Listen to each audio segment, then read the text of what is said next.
Hello, good afternoon, and welcome to the Midday News.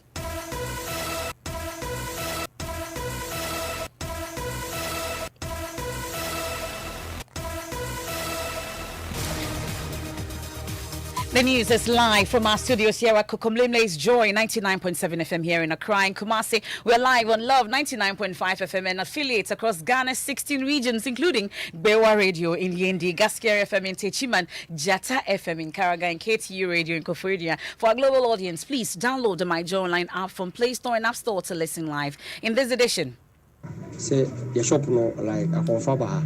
I was called this morning and told thieves had broken into this place, and when they came, they saw that my security man had been killed.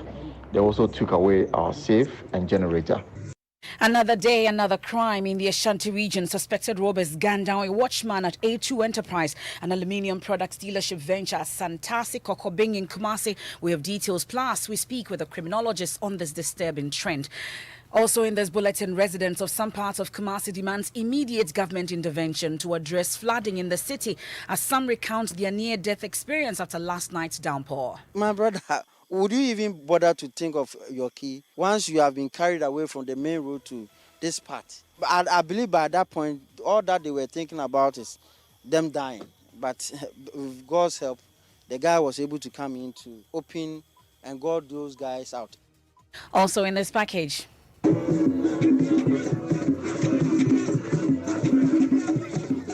aggrieved law students protest what they say is a deliberate attempt by the General Legal Council to deny them access to legal education. We'll hear from the minority leader who received their petition. We have sports. Black Queens are in Nigeria for the AWCON 2022 World Qualifier against the Super Falcons, without the services of key players, but head coach Mercy Tego is optimistic of a good result.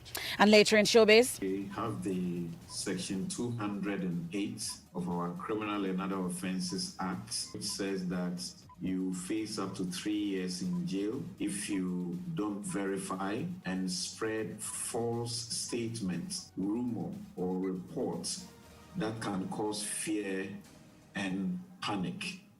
Yes, that's what the law says. Could that be the fate of Dan Solati Shatawale, who police says has allegedly spread false information with the intention to cause fear and panic? We'll hear from legal experts about this. We have that and more in this edition of the Midday News with me, Emefa Apau. Please stay for details.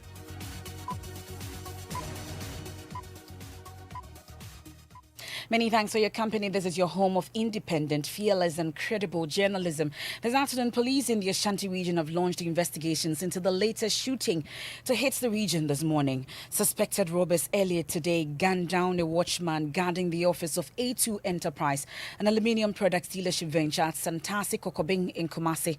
It comes after a long string of criminal activities, including murders and shootings in Kumasi and other parts of the region.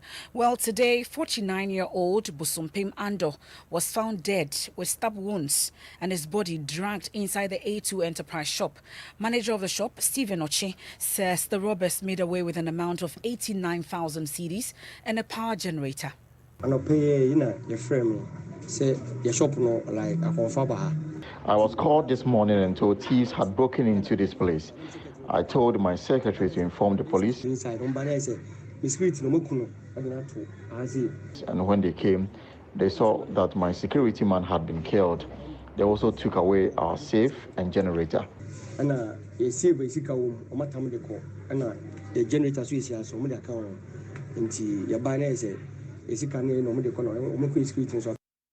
Stephen Oche is manager of A2 Enterprise, an aluminium products dealership venture at Santasi Kokobing in Kumasi, where suspected robbers gunned down a watchman earlier today. Let's bring in our correspondent, Erastus Asaridonko, Love FM's Erastus Asaridonko, also of our security desk, following this for us. Erastus, we understand police are currently at the scene, but please describe to us what eyewitness tell you or what they've told you about the shooting incident. Yes, the police have taken away the body. They are also taking cues and leads from the community. But I'm being told by eyewitnesses that when they got to the shop this morning, this ninth security man who doubles as a washing bay attendant in the area had been killed. In fact, the iron sliding gate in front of the shop had been broken, and the sliding door has also been broken. they found his body dragged inside the shop. He was lying with his hands tied behind him, and he also had some stab wounds, what looks like stab wounds, but they do not know what was used, whether it was a gunshot wound or it was. But his whole uniform was soaked with blood, and so currently the body has been taken away. The police are investigating, but it has sent shocking waves down the spine of many of the shop owners who operate along the Ahinema Kokobin Santasi stretch. About probably 7-11. So we buy now. Your shop name. So when now making say amount for piece you can see on saying air check it outside down check it on say that glass where I see on almost a mobile and you security man or down saying Edna Shep. Yeah, no more one from San can be but you see, 105 the remaining money 8,000 Ghana cedis. You will draw a bill inside one man, this can mean a room. Me and some, meaning I scout your Ghana water for seeker separate, there will be here and not that. We're gathered here today to commission the bulk supply point. So you're buying when you come up with that door and you sending any no my door. Well, Erastus, in essence, what has he been telling you? So that is the attendant at the shop, which is upstairs, and they also broke into that one, and he was telling me about the fact that there were 3 safes, all containing money. You know, it's a private vending station for ECG and Ghana Water Company. They took all the money amounting to about 8,000 Ghana cedis. Erastus, this is only the latest in a string of bizarre murders and shootings we've seen in the region over the last month. I don't know if you've lost count, but remind us of the incident so far. So the most recent incident was at Atunsu. If you remember that one, the similarity is that this one was had his hands tied behind him and gagged. That one also had a similar thing when the security man was killed by suspected robbers in an attack on the Atunsu branch of the Adanse Rural Bank in Kumasi. In February, a financial services firm, CSSL Enterprise, was robbed at Bokrum Estate Junction in Kumasi. A staff of the company, Collins Dapa, who sustained severe injuries from the gunshots during the incident, later died.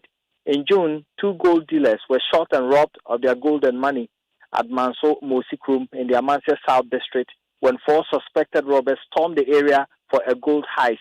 The residence of the acting chief of Manso Tuntukrum was attacked by some armed youth with guns and machetes, if you remember. And then in July, a 24-year-old Angelina Juma was shot and killed by suspected armed robbers at Mazima Junction, also here in Kumasi, plus a number of murders, people killing, one person killing his wife recently, that's about 3 days ago at Nyantre Niase, also in Kumasi.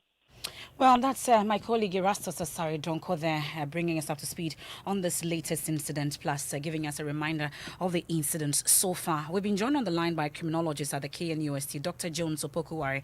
Thanks so much for your time, sir. From where you stand, what do you think may be accounting for this worrying trends or incidents we are seeing, especially in the Ashanti region? Okay, thank you very much, Mbefa. Good afternoon to you and your listeners. You know, every crime has what we call specific ingredients. So for you to be able to really understand every crime, you need to understand the ingredients that make up the crime. But what is happening in Ashanti region for me in terms of its consistency suggests to me that it is likely a response to what in criminology we call strain and stresses. Okay, when people become more strained, and these strains and stresses may result from a number of factors, for instance, social factors, economic factors, even marital and relationship problems, among others. So when people are exposed to these kind of strains and stresses, it creates a lot of frustration. And there is always what we call a relationship between frustration and aggression. So people begin to act out those things, and then those aggressions and those frustrations, and that is what we are seeing in the kind of criminal activities we are having within Ashanti region. Can it be cured? Can it be curbed? Well, looking at the parties we have them, and the fact that most of these strains and stresses still continue to dominate in many societies and many areas in the country, trust me, it will take a lot of time. For instance, if you look at the robbery patterns that we have, most of it suggests to me that people are in need of cash. And I've said over and over again that cash is a basic crime attractor and a crime generator. So once people go through this kind of stress and strains and they need money, they have to find ways and means to get the money. So you are most likely to find people committing robberies. You are most likely, and that's why you see the patterns as we've observed in recent times. They are targeting specific businesses and specific people. And most of them, you can see that the object of attraction is cash. It tells you that people are only responding to the kind of frustrations and stress and strains they are having within the society. But to the extent that it's not just robberies that we've recorded, and this will be very finally, we've seen people murdering their pregnant wives as well, mothers killing their own children as well. This can't also be cash, is it? Yes. So as I said earlier on, most of them are strains and stresses. And I earlier indicated that some of these strains and stresses may even be found in marital relationships. So you find that the common underlying factor or reason that many of these people act out is aggression or anger.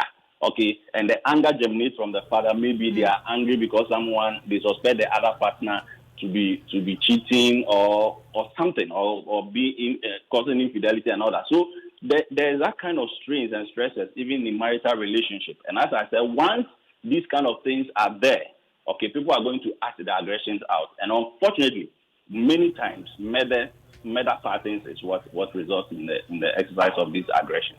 Dr. John Opokuwari, we'll leave it here for now. Subsequently, we'll have an extensive discussion on this. He's a criminologist at the KNUST. Well, I'll stay a while longer in the region, that's the Ashanti region, because motorists and commuters were left stranded for several hours as a downpour on Tuesday evening forced several parts of the region to flood. The floods caused heavy vehicular traffic and rendered sections of roads inaccessible. My colleague Ohiming Teria reports residential, commercial, and religious places were inundated by floodwaters. Over 3 hours of continuous downpour caused River Susan, Owabe, Subin and other tributaries to overflow their banks.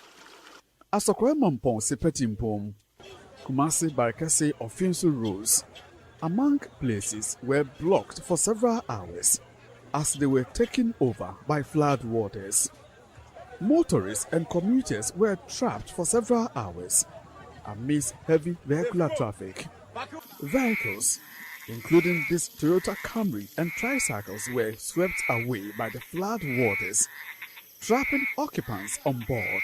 The vehicle was just something tiny for the force of the water. In the Asokwe Mampong municipality, a brave young man rescued 5 people trapped in a Toyota Camry vehicle, swept away by flood waters at Asabi Junction. The occupants could not even remove the ignition key. It is left in the vehicle. My brother, would you even bother to think of your key once you have been carried away from the main road to this part? I believe by that point, all that they were thinking about is them dying. Well, my colleague Ohiming Teria joins us on the line with the latest updates. So, Ohiming, what would you say is the situation now, almost 12 hours after that downpour? Yes, MFR, some of the road networks that were eaten away by the flood waters remain inaccessible in parts of the Ashanti region. And some of the vehicles that were swept away in the rainwater have also been retrieved by their respective owners. For now, NADMO has been doing assessments in the Asokwe Mampong municipality alone. I'm told over 100 houses have so far been affected as NADMO continue to assess the situation. But thankfully, we haven't recorded any casualties, have we? Not at all, not yet.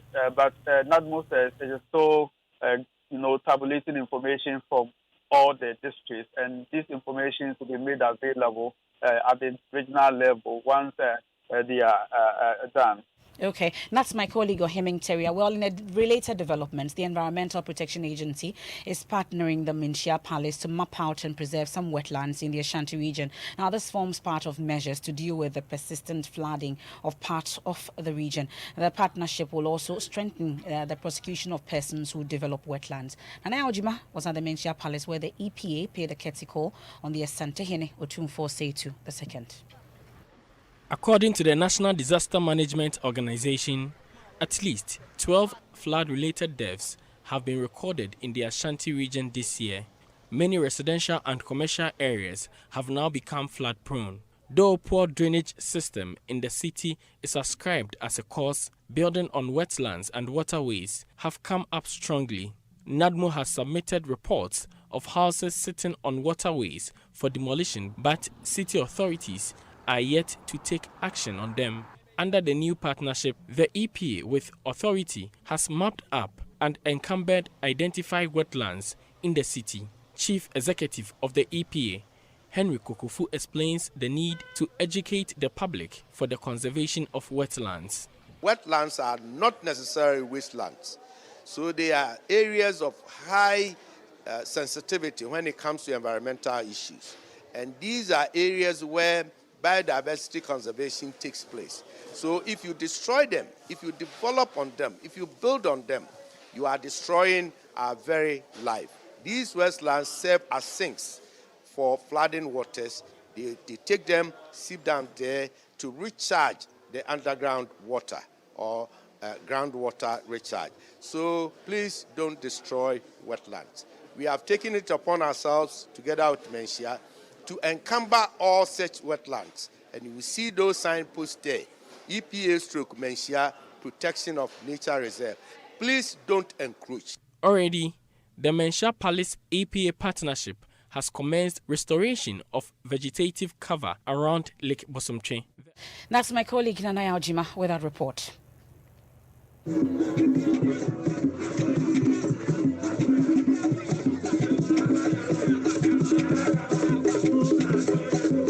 Sounds of some aggrieved law students who earlier today hit the streets to protest what they say is a deliberate attempt by the General Legal Council to deny them access to legal education. This year, just 790 out of the 2,834 candidates were offered admission, even though an extra 499 of them secured the 50% pass mark. Listen to some of them. What have we done to deserve this form of injustice? All that we are seeking is legal education. There's no employment in the country. Legal education is a form of education which equip you with the requisite skills to start your own business, with entrepreneurship. And we want to pursue this education. So at least we expect our leaders to give us the opportunity to open legal education up so that we can acquire the necessary skills, move into our own businesses. All we acquire is give us the opportunity to acquire. So we are positive that the authorities will listen to us and give us positive results. Yeah. So that is what he's saying. But there's a talk about the numbers really that we've seen today. On social media in the past couple of weeks, it's been awash with a lot of tweets and so on and so forth about the 499. Yes. The people that we're seeing here are not even up to the 499. The number doesn't matter. Every one person can make a change. And so with this number, we are positive that something will happen. Yourself.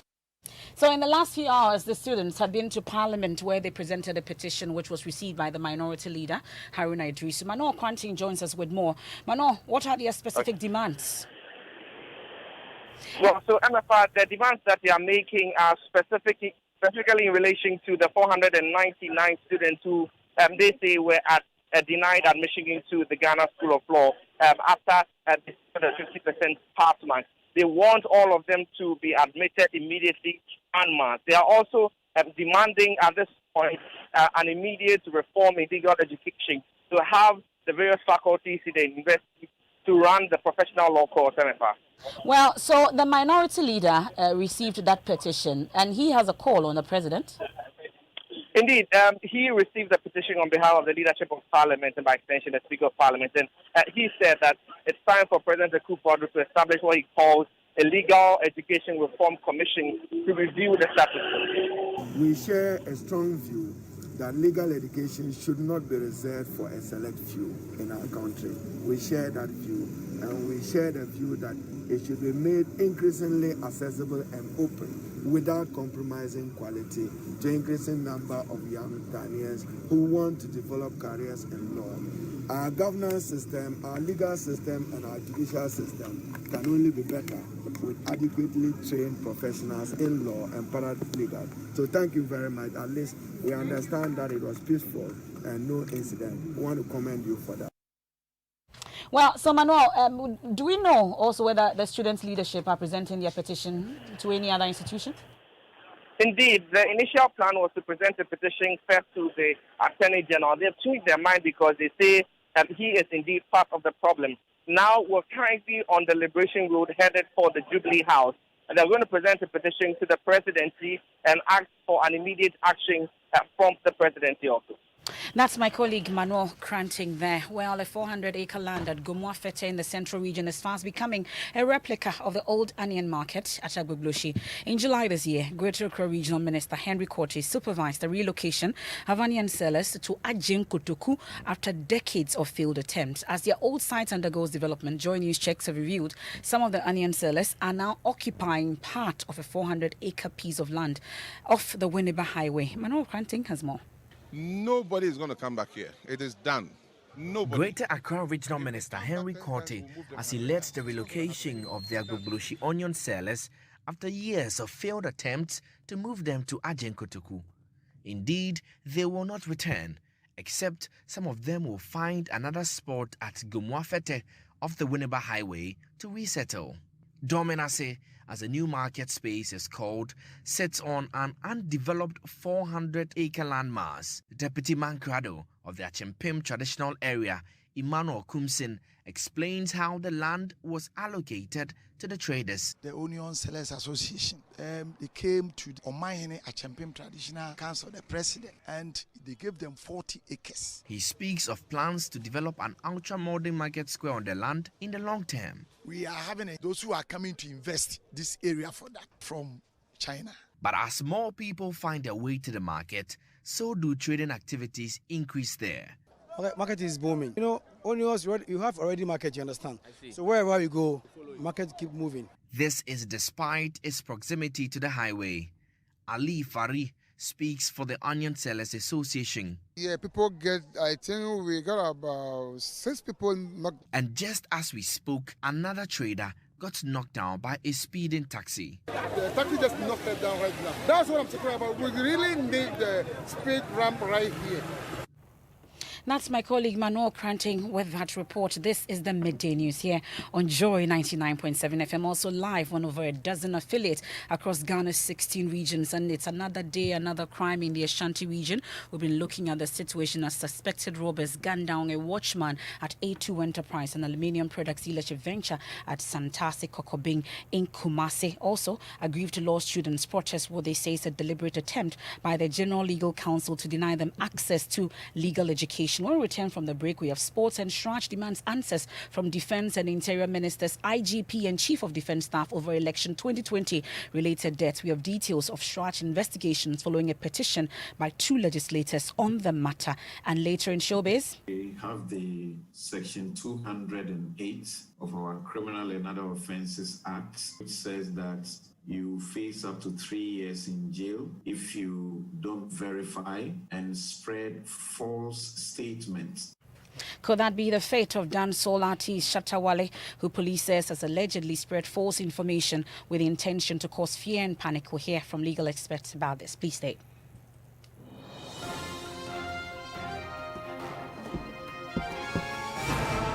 This bulletin is live in the Volta region on Jubilee Radio Keta, Volta Premier and Kekali Radio in Ho, Lolonyo FM in Hohoi, Pando FM in Pando, Fafa Radio in Joje, Radio Hogba in Angloga, Klenam Radio Bato, Victory FM Aplao. In the Eastern region, we're on K-Poly Radio in Kofrodia. In the Northern region, we're on Bishara Radio, Radio 123 and Radio Justice in Tamale. And in Savannah region, we're on Inkelege FM in Bole. In the Upper East region, we're live on A1 Radio and Dreams FM in Bogatanga and Radio Fumbese in Fumbese. In Upper West, we're live on Radio Sonmale in Wa, Radio Freed in Nandom, Radio Wa in Wa, and Bolu FM in Bolu. In the Bono East region, we're on Gaskia FM in Techiman. In Bono region, we're on Sky FM and Parrots FM in Sunyai. Central region, we're live on ATL FM in Cape Coast. And in the Western region, we're on Radio Max in Takrady.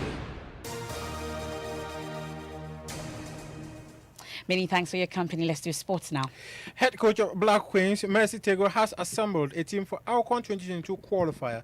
against Nigeria without the services of 4 instrumental players due to injuries. However, she is optimistic of a good performance against the Falcons later today. We prepared towards the Alcon qualifiers, and we've been in camp for a while now. By God's grace, we had the opportunity to go to Nigeria to play Aisha Buhari Cup, and it was a preparatory games for us, and it's really good. It has really served as a proper preparation for us.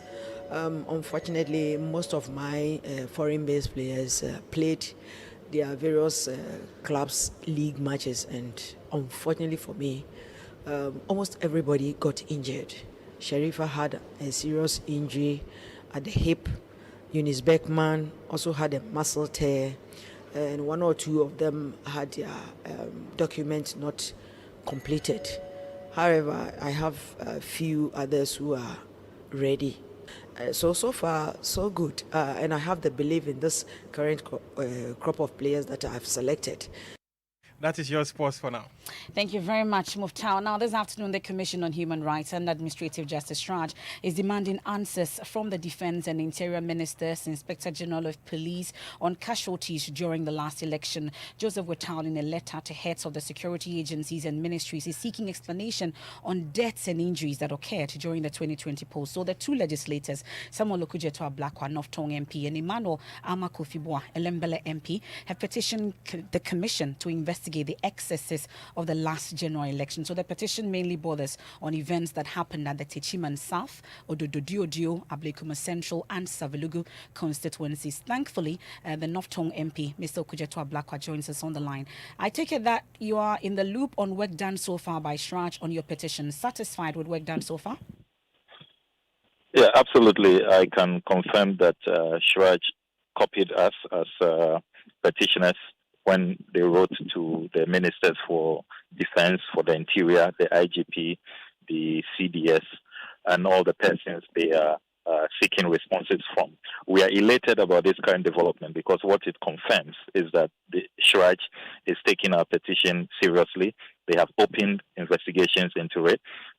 So those who probably had doubts whether Shraj will muster the courage to look into these matters, that doubt or that is like lack of clarity should be settled by this latest development. So they have 10 days to respond. Has that 10 days elapsed, do we know?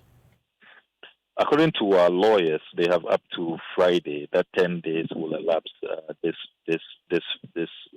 will elapse this Friday. Okay. So we expect that the responses will come from the various persons who have received these letters, and I must indicate that they have acknowledged receipt of the Shraj Commissioner's requests of responses to them.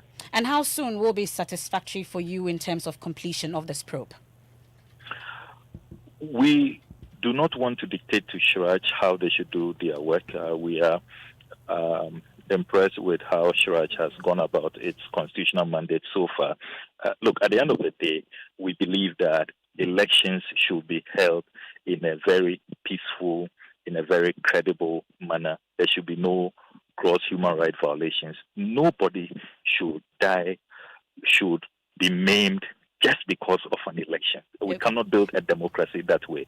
That is the principle we are pursuing. And to the extent that Shraj is rising up to its constitutional mandate to delve into these very important matters and make sure that all political actors on all sides, including those in charge of our national security apparatus, are kept on the alert and are forewarned that there will be no license to kill or maim just because there is an election. Okay. We will leave it here for now. We're indeed grateful. That's the Noftong MP, Samuel Okujeto Ablakwa.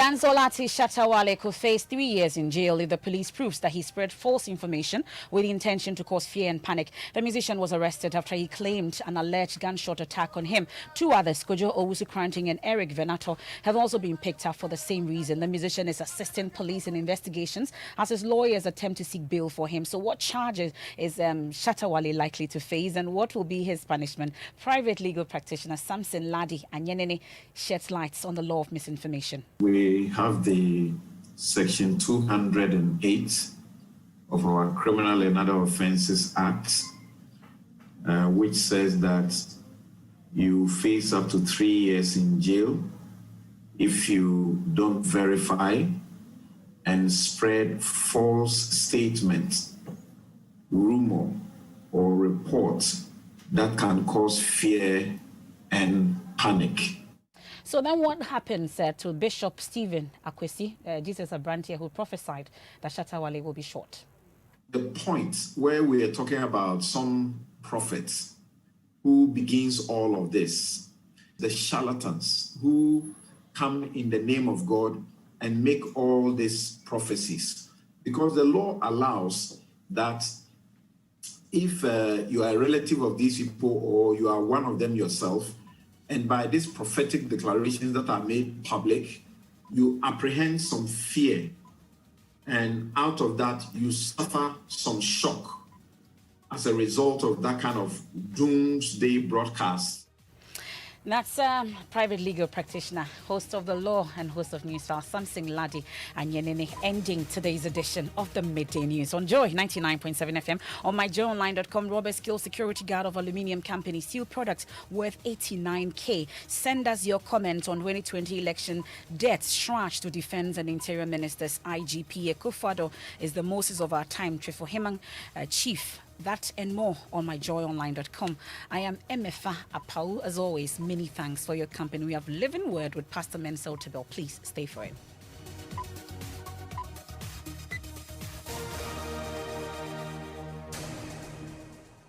Hello, please, am I speaking to Miss Joanna Kuma? Yes, please. My name is Philip and I'm calling from MTN. Someone has just sent you money and we will need you to enter your PIN number.